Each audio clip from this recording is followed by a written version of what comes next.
Oh my God, I have the best news to share with you. So this morning I stepped on the scale and I was really upset because the number had gone up and I was like, oh no, damn, I've gained weight. So then I thought, well, maybe I need a pick-me-up, so I decided to go shopping. So I went shopping and I got a pair of jeans, and guess what? They are a 26. So obviously I haven't gained weight, and everything looks like it fits fine, and I am back to being a slim 26. Oh, what's that? Oh, measuring tape. Well, what good is this? I already know that I'm a 26 because the jeans say they are a 26. So let's just prove that I actually have not gained any weight, and we'll see. So let's go take a look here. What's that? Oh, that can't be right. That's like almost 29 inches, like 28 and a half inches. But these are 26. Maybe if I pull it really tight, is that better? No, still it's not making it to the 26, is it? Okay, well, I don't know. Have we changed the size of an inch?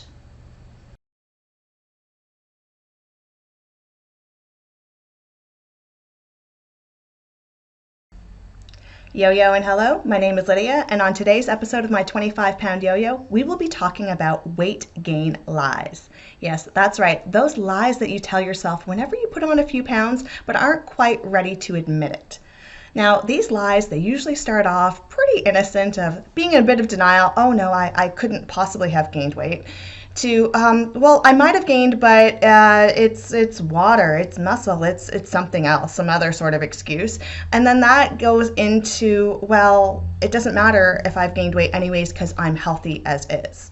Now, the first set of lies, they can be quite harmless. They're just little white lies, but we don't want to trick our brains into believing that and then believing the next set and then believing the next set after that and then trick ourselves into thinking that we are perfectly healthy when in actuality we are dying a slow death. Now, I don't want to be too morbid. I don't think that that's actually going to happen, but we need to be a little bit more self-aware so that the obstacles that we're going to encounter when we're pursuing better health are not as hard as they could be if we catch these things sooner.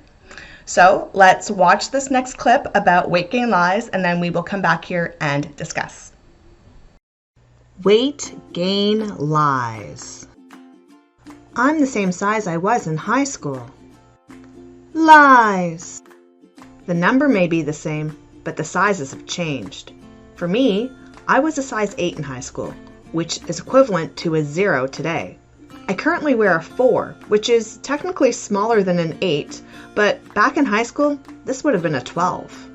I'm not overweight, I'm average. Lies. Average is the new fat. The average person in North America 30 years ago was of a healthy weight. But today, that average person is borderline obese. So, if you are average, you are indeed overweight. I'm not fat, I'm curvy. Lies. Curvy, by definition, means having many curves. A body like this, resembling the shape of this. Not this, resembling the shape of this. My weight gain is muscle. Lies. Maybe a little, but not likely much. It is actually very difficult to gain muscle.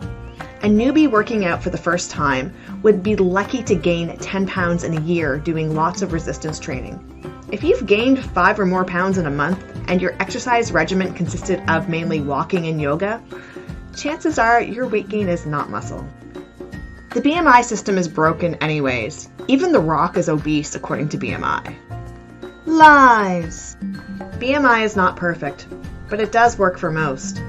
Only the very muscular get categorized incorrectly. The calculation actually works for average and over fat people. So, unless you have the body of a superhero, it's most likely right. And don't think that body fat percent would be any kinder to you. It's actually much harsher. For me, I'm considered obese at 145 pounds with 32% body fat, and I'm still athletic at this weight. Whereas by BMI standards, that's barely considered overweight. Even when I weigh 20 pounds more, I'm still not obese by BMI standards. I have the fat gene. Obesity runs in my family. Lies! The FTO gene, known as the fat gene, does exist, but it doesn't have as big of an impact as you might think. One fat gene can make a person predisposed to hold on to an extra 3 pounds. If you are unfortunate enough to have 2 fat genes, one from each parent, you could be predisposed to hold on to an extra 7 pounds. That's about the weight of a brick. What you really inherited from your parents that's making you fat is unhealthy eating habits. I can be fit and fat. Lies! You can be fitter than the average fat person, but still not healthy. Extra fat smothering your organs still makes you at risk for diseases and illnesses, not to mention the extra weight hurting your joints and impacting your mobility. So why does it matter anyways? Who cares if I tell myself a few white lies? The danger is that those small lies can snowball into big lies. And catching it early can be the difference in effort required to lose 10 pounds versus 50 pounds. So I've said all of those lies to myself at one time or another, but a few in particular ring particularly true. The first one is my weight gain must be muscle. Now, I'm from the old generation that used to say, turn that fat into muscle. And of course, we know that that is not possible. But I thought I was oh so smart way back then that I would always say, well, I've lost fat and I've gained muscle. Clearly, that must be it. And for the longest time, I really believed it. I believed that my big legs were just so strong. I was just stronger than everyone else, and that is why I was bigger. Now, I held on to this opinion for so many years, and I remember exactly when my opinion on this changed. I was home watching TV and just kind of surfing for channels. That's what we used to do way back when. And I stopped on a women's physique competition. Now, I had never really seen a women's physique competition before, and I was blown away with how ripped these women were.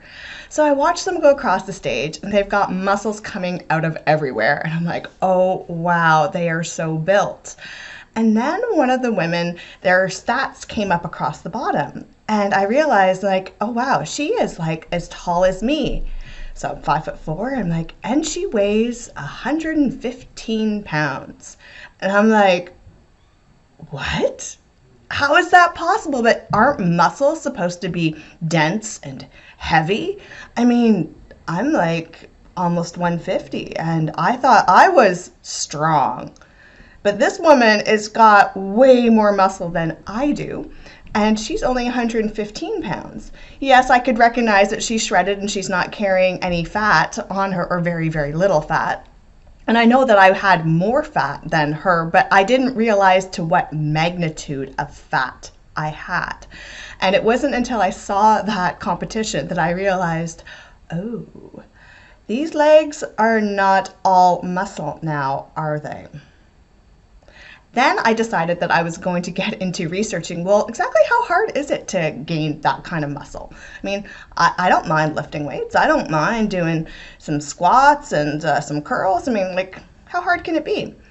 And I saw that typically the newbie gains are about 10 pounds in the first year when you're trying really, really hard. And above that, maybe 5 pounds or 2 pounds a year after that. Well, yeah, I was going to the gym or I was exercising. I would all say, yeah, I'm working out. It's got to be muscle. It's muscle I'm gaining, clearly. Okay, how am I working out? I'm going to the gym. I am running on the treadmill. I do a couple sit-ups, and then I grab those little pink weights and I do a couple curls. Is that really going to be gaining me muscle? I don't think so. I don't think that's how it works. I think the going to the gym, doing 30 minutes of jogging, doing 40 sit-ups and 20 little curls, then going out for nachos after, the weight gain is likely fat. So this was a very common thing that I would say, and I strongly relate to it that, no, my weight gain must be muscle because I'm working out. No, honey, it's not. It's not muscle. It is fat. The other one that I really relate strongly to is well, I can be fat and fit. And I would say this, and probably will say it again unless someone smacks some sense into me, usually when I'm around the top of my yo-yo. Now, I got kind of into like an acceptance thing going on where it's like, okay, I know I should lose weight, but I think about how difficult it can be, and I haven't really quite motivated myself to take that step into the diet. But I'll say, well, I'm in good shape anyways. I mean, I have good cardio health. I even have a paper from one of my gym memberships where they did a fitness assessment. And even though I was overweight, I think I was like 161 pounds at the time. Even though I was overweight, I actually scored an elite on my cardio health because I was still walking, running, cycling, and my heart was in pretty good shape. So I thought, well, why does the rest of it matter? I mean, I'm in good health. But when I think about it, back then, yes, I could run. I could run pretty well. My heart was in good shape, but I was getting injured a hell of a lot. I think about how many times I had shin splints or IT band problems or sprained ankles. And I would say, oh, this is just part of the territory. This is what happens when you run and when you exercise. But as I lost weight, not only did I get faster as a runner, but I also found it a lot easier and I don't get injured as often. I mean, I'm clumsy, and yes, I do have times where I do hurt myself, but it's nowhere near the way that it used to be before. My knees don't hurt, my shins don't hurt. The extra weight that I had on my joints, that was not a good thing.